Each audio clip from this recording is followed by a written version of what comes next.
नमस्कार छात्रों, मैं सुरेंद्र राठौर SSBN श्री श्याम बाल निकेतन नाव से एक बार फिर से आप सबका स्वागत करता हूँ। जैसे कि आप सबको पता है कि हमारे स्कूल की इस समय ऑनलाइन क्लासें चल रही है। क्या चल रही है? ऑनलाइन क्लासें चल रही है, जिसके अंदर सभी टीचर्स भाग ले रहे हैं और उसका सबसे ज़्यादा जो बेनिफिट है वो बच्चों को हो रहा है, क्योंकि इस समय जो देश में लॉकडाउन लागू है और लॉकडाउन कब खुलेगा, कैसे खुलेगा, इसके बारे में कोई अभी पता नहीं है। और खुल भी जाएगा तो शिक्षा विभाग एक ऐसा महकमा है जिसके अंदर काफ़ी संख्या में लोग रहते हैं, बच्चे भी बढ़ते हैं, इसलिए इस विभाग को सबसे बाद में ही खोला जाएगा। इसलिए हमें हमारी पढ़ाई की निरंतरता को बनाए रखने के लिए ऑनलाइन क्लासों का सहारा ले लेना चाहिए। और हमारा स्कूल भी इस समय श्री श्याम बाल निकेतन भी इसी मुहिम की ओर ज़्यादा प्रचार कर रहा है, बढ़ावा दे रहा है कि बच्चे इससे ज़्यादा जुड़े। और मैं देख रहा हूँ पिछले कुछ समय से कि बच्चे ज़्यादा जुड़ रहे हैं। हालांकि मैं 2 दिन से लगभग इसमें जुड़ नहीं पा रहा हूँ, क्योंकि कुछ पारिवारिक समस्याओं के कारण मुझे समय नहीं मिल रहा था। आज मिला है। आज हम अपने सब्जेक्ट के बारे में कुछ पढ़ेंगे, अपने टॉपिक के बारे में पढ़ेंगे। तो हमारा जो टॉपिक था, पिछला टॉपिक वो था संविधान। क्या था टॉपिक का नाम? संविधान।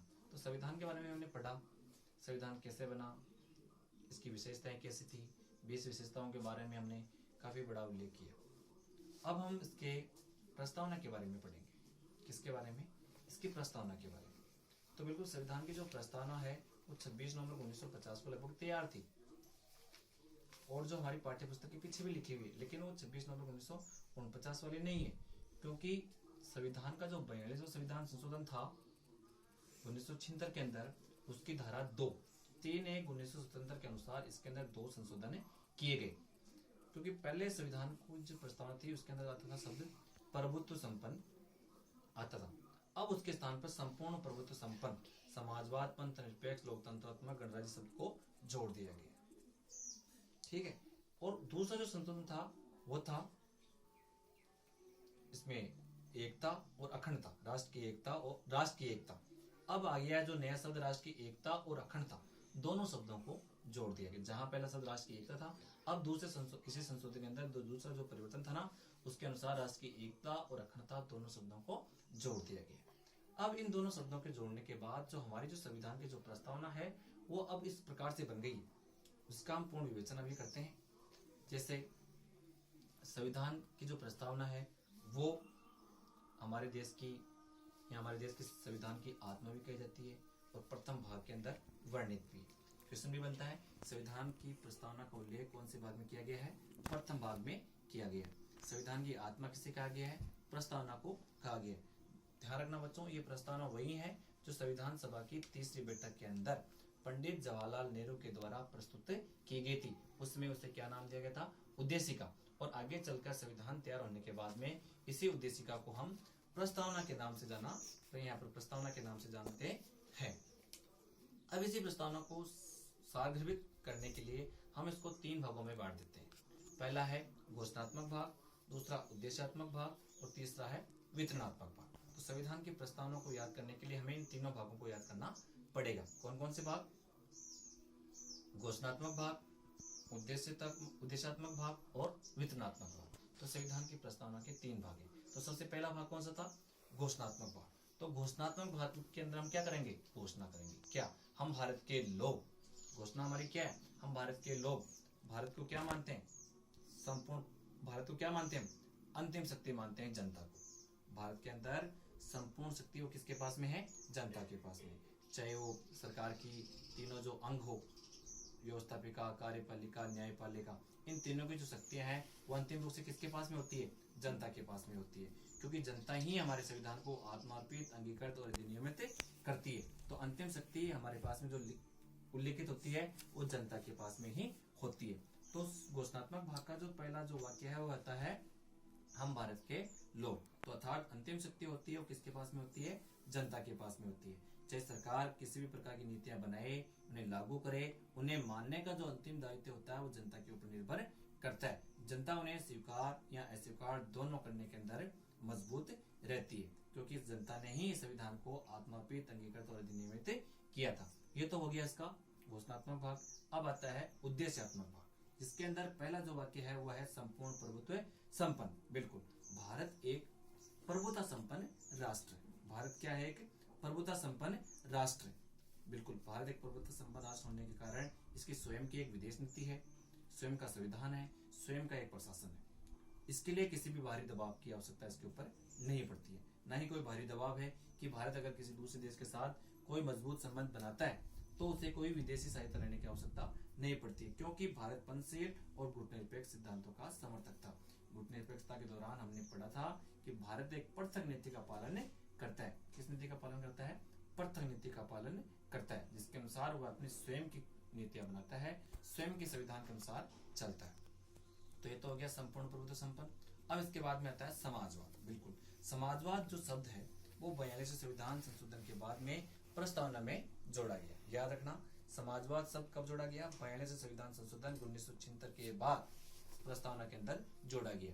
और इस शब्द को प्रस्तावना के अंदर जोड़ने के बाद में इस शब्द का अर्थ ही बड़ा व्यापक हो गया, क्योंकि असहाय, निर्धन, कमजोर लोगों को समाज के अंदर उच्च स्तर उठाने के लिए काफी प्रयास किया गया और उन्हें मिश्रित जो अर्थव्यवस्था है वो अपनाई गई है समाजवाद के अंदर, ताकि इसमें सभी सभ्य लोग या पूंजीवादी लोग निर्धन लोगों के साथ में अपनी बराबरी से रहते हैं। इसमें सबको बराबर का मौका मिलता है समाजवाद के अंदर। तो समाजवाद शब्द भी 42वें संविधान संशोधन के बाद में जोड़ा गया। अब आता है संपूर्ण प्रभुत्व संपन्न समाजवाद। अब आता है पंथ निरपेक्ष। कौन सा आता है? पंथ निरपेक्ष। जी हाँ, इसके बारे में हमने पहले भी पढ़ा था। कब? जब संविधान की हम विशेषताएं पढ़ रहे थे उसके दौरान भी इस शब्द की हमने विशेषताएं पढ़ी थी, क्योंकि पंथ निरपेक्ष का अर्थ है भारत किसी भी धर्म का प्रचारक नहीं है, न ही किसी धर्म का वो विरोधी है। भारत सभी धर्मों को समानता से दर्जा देता है। भारत का स्वयं का कोई राजकीय धर्म नहीं है। भारत ना तो धर्म विरोधी है, ना ही धर्म प्रचारक है। यहाँ पर सभी धर्मों को पूर्ण रूप से क्या मिली हुई है? समानता मिली हुई है। अब आता है ध्यान रखना, वितरणात्मक घोषणात्मक भाग का पहला शब्द हो गया हम भारत के लोग। अब उद्देश्यात्मक भाग का पहला जो शब्द था वो कौन सा था? संपूर्ण प्रभुत्व संपन्न। उसके बाद में कौन सा? समाजवाद। उसके बाद में पंथ निरपेक्ष। अब आता है लोकतंत्रात्मक। बिल्कुल, भारत एक लोकतंत्र वाला भी देश भी है। आज दुनिया का सबसे बड़ा लोकतंत्र वाला देश कौन सा है? भारत है। बिल्कुल, भारत एक लोकतंत्र वाला देश है जहाँ पर जनता स्वयं अपने जनप्रतिनिधियों का चुनाव करती है और उन्हें शासन करने के लिए आगे भेजती है, और वही जनप्रतिनिधि उस जनता का शासन करते हैं और उन्हें राजनीतिक, सामाजिक और आर्थिक न्याय का आश्वासन देते हैं। मतलब उन्हें वो प्रदान करते हैं कि समाज में किसी प्रकार की राजनीतिक अस्थिरता, आर्थिक अस्थिरता और समानता की जो स्थिति है वो कभी भी डगमगाए नहीं। तो कुल मिला के इन शब्दों के अंदर जोड़ जो है लोकतंत्रात्मक विधि में दिया गया।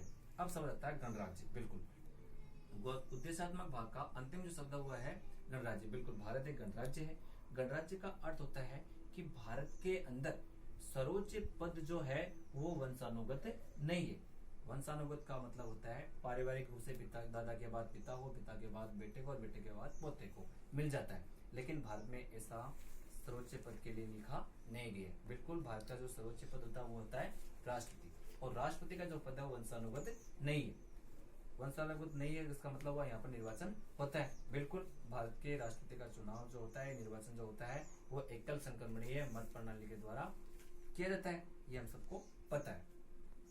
अब हम इसके अंतिम भाग की ओर बढ़ते हैं। इसका नाम है वितरणात्मक भाग। क्या नाम है इसका? वितरणात्मक न्याय। तो वितरणात्मक न्याय के अंदर हमें वितरणात्मक भाग ही बोल दो, जिसके अंदर हमें सामाजिक न्याय, आर्थिक न्याय और राजनीतिक न्याय प्रदान होता है। कौन कौन से न्याय प्रदान होते हैं? वितरणात्मक के अंदर हमें सामाजिक न्याय, आर्थिक न्याय और राजनीतिक न्याय। तो सामाजिक न्याय कैसे मिलता है? सामाजिक न्याय का मतलब होता है समाज में रहने वाले सभी लोग, चाहे वो किसी धर्म के, वर्ग के, वर्ण के, लिंग के, नस्ल के, किसी के भी क्यों ना हो, उसके साथ में किसी भी प्रकार का कोई भेदभाव नहीं किया जाता है। उन्हें पूर्ण रूप से सामाजिक श्रेणी के अंदर समानता का व्यवहार किया जाता है। वो होता है सामाजिक न्याय। अब हम इसके दूसरे शब्द की ओर विवेचना करते हैं, इसका नाम है आर्थिक न्याय। बिल्कुल, अनुच्छेद 39 के अंदर भी एक आर्थिक प्रारूप बनाया गया है, जिसके अंदर समाज या भारतीय संविधान के अंदर एक पूर्ण बराबरी का दर्जा सबको मिले। मतलब कमाने का जो अवसर है, अवसर जो मिलता है कमाने का, रोजगार का, वो सभी को समान रूप से मिलना चाहिए। और भौतिक जो संसाधन है उसको बांटने का भी जो एक तरीका है वो सबको समानता से मिलना चाहिए। और कार्य का जो वेतन है वो निश्चित होना चाहिए। जो वेतन, जो कार्य जो एक स्त्री कर रही है और वही कार्य अगर कोई लड़का कर रहा है तो दोनों का वेतन क्या होना चाहिए, बराबर होना चाहिए। समान कार्य का समान वेतन होना चाहिए। समान कार्य अगर दोनों स्त्री पुरुष कर रहे हैं तो उनका वेतन भी क्या होना चाहिए, बराबर होना चाहिए। काफी समय से इसके ऊपर भी लंबी प्रक्रिया चल रही है कभी, क्योंकि अभी स्त्रियों का वेतन इसमें क्या है, कम दिया जाता है कई श्रेणियों के अंदर, इसलिए इसके ऊपर भी काफी न्याय दिया जा रहा है इसके अंदर। अब जो अंतिम शब्द है वितरणात्मक भाग का वो कौन सा है इसके अंदर न्याय के अंदर, राजनीतिक न्याय। बिल्कुल, राजनीतिक न्याय भी हमें प्रदान किया गया हमारी प्रस्तावना के अंदर। आज हमें वयस्क मताधिकार का और संवैधानिक उपचारों का जो अधिकार है उसके अंदर हमें राजनीतिक न्याय ही प्रदान होते हैं, क्योंकि वयस्क मताधिकार और बंदी प्रतिक्षण की जो प्रक्रिया है आप पढ़ना, आगे जो भाग आएगा किताब के अंदर, जो भाग है ना मूल अधिकार, उसके अंदर बंदी जो है ना संवैधानिक उपचारों का अधिकार, उसके बारे में काफी विस्तार से वर्णित किया गया। अभी हमें केवल इतना है कि हमें राजनीतिक न्याय भी मिला हुआ है, जिसके अंदर वयस्क मताधिकार, हम अपने मत का प्रयोग स्वयं करते हैं, किसे चुनना है, किसे सरकार में लाना है, किसे गिराना है, इसका संपूर्ण अधिकार हमें ही दिया गया है। अब हम इसकी आगे के शब्दों के बारे में बात करते हैं, जिसके अंदर स्वतंत्रता, समानता और बंधुता शब्दों को जोड़ा गया है। अब है स्वतंत्रता शब्द का जो अर्थ है वो है जैसे विचार की अभिव्यक्ति, विश्वास, धर्म और उपासना, इन सब की हमें स्वतंत्रता दी गई। बिल्कुल, हमें हमारे विचारों को अभिव्यक्त करने की क्या दी गई है, स्वतंत्रता दी गई है। हमें विश्वास की भी स्वतंत्रता दी गई है, हम किसी भी धर्म के ऊपर विश्वास करो, किसी के ऊपर अविश्वास करो, यह हमें हमारी स्वतंत्रता दी गई है। धर्म, हमें किसी भी धर्म को चुनने की, स्वीकार करने की स्वतंत्रता दी गई है। उपासना की स्वतंत्रता, बिल्कुल हमें किसी भी भक्ति की उपासना करने का या किसी भी मत का उपासना करने की स्वतंत्रता दी गई है। अब हम बात करते हैं समानता की ओर। बिल्कुल, भारत के अंदर प्रतिष्ठा और अवसर की समानता का दर्जा दिया गया है। बिल्कुल, प्रतिष्ठा, हमें हमारी प्रतिष्ठा को बनाने की समानता दी गई है और अवसर की भी हमें समानता दी गई है। जो समानता का जब अधिकार पढ़ते हैं तो उसके दौरान हम अवसर की समानता का भी वर्णन करते हैं। अब आती है बंधुता। बिल्कुल, राष्ट्र की एकता और अखंडता को बनाए रखने के लिए हमें बंधुता शब्द का इस्तेमाल किया गया है, जिसका व्यक्ति की गरिमा और राष्ट्र की एकता शब्दों के ऊपर जोड़ दिया गया है। क्योंकि जब संविधान निर्माताओं ने संविधान तैयार किया था उसमें उन्होंने ये नहीं सोचा कि प्रांतवाद, भाषावाद, जातिवाद या संप्रदाय आधार के नाम पर राष्ट्र को बांटा जाए। उन्होंने एकता के आधार पर राष्ट्र को बांटा, क्योंकि इसी से ही हमारे राष्ट्र की एकता बनी रहेगी। और अखंडता शब्द को भी इसीलिए जोड़ा गया ताकि राष्ट्र का कोई खंडन नहीं हो और हमारी एकता बराबर बनी रहे। इसलिए हमारे संविधान के जो है प्रस्तावना, उसके अंदर संपूर्ण उद्देश्यों का वर्णन किया गया। तो आज हम छात्रों हमने पूरी प्रस्तावना के बारे में पढ़ा। इस प्रस्तावना में हमने संपूर्ण अध्ययन किया कि हमारी जो प्रस्तावना है वो हमारे संपूर्ण उद्देश्यों को क्या करती है, स्पष्ट करती है। और हम उन उद्देश्यों से क्या सीख सकते हैं, हमारे कर्तव्यों को सीख सकते हैं, हमारे उद्देश्यों को सीख सकते हैं। इसलिए छात्रों, इस प्रस्तावना को संपूर्ण गहन तरीके से पढ़ना, ये कई बार एग्जामिनर भी देता है कि परीक्षा के अंदर कि आप संविधान के किसी भी भाग का वर्णन दे सकता है। ये जरूरी नहीं कि वो घोषणात्मक भाग का दे, उद्देश्यात्मक भाग का दे या वितरणात्मक भाग का दे, किसी भी भाग का वर्णन दे सकता है। तो हमें इन संविधान के तीनों भागों को याद करना है और सरल तरीके से करना है। हमें ये नहीं कि किसी भी भाग को छोड़ना है। हमें संविधान की विषय प्रस्तावना हमारी पाठ्य पुस्तक के पीछे लिखी होती है, लेकिन फिर भी हमने इनको शब्दों के आधार पर वर्णित करके प्रत्येक शब्द का क्या निकाला है, अर्थ निकाला है, जो कि जरूरी है। और हमें हर एक शब्द का अर्थ याद होना चाहिए, क्योंकि एग्जामिनर जैसे बंधुता शब्द का पूछ सकता है, अखंडता का पूछ सकता है, समाजवाद का पूछ सकता है, पंथ निरपेक्ष का पूछ सकता है, किसी भी शब्द का बारे में आपको उल्लेख पूछ सकता है। क्योंकि ये जो पाठ है वो 1 नंबर का भी इसमें क्वेश्चन आता है और 4 नंबर का भी आ सकता है। इसलिए हमें सभी प्रश्नों को ध्यान में रखते हुए इस संपूर्ण पाठ का जो अध्ययन आपको करना है, क्योंकि अब आज आपका पाठ पूरा हो चुका है। अगले पाठ के अंदर हम मूल अधिकार के बारे में पढ़ेंगे।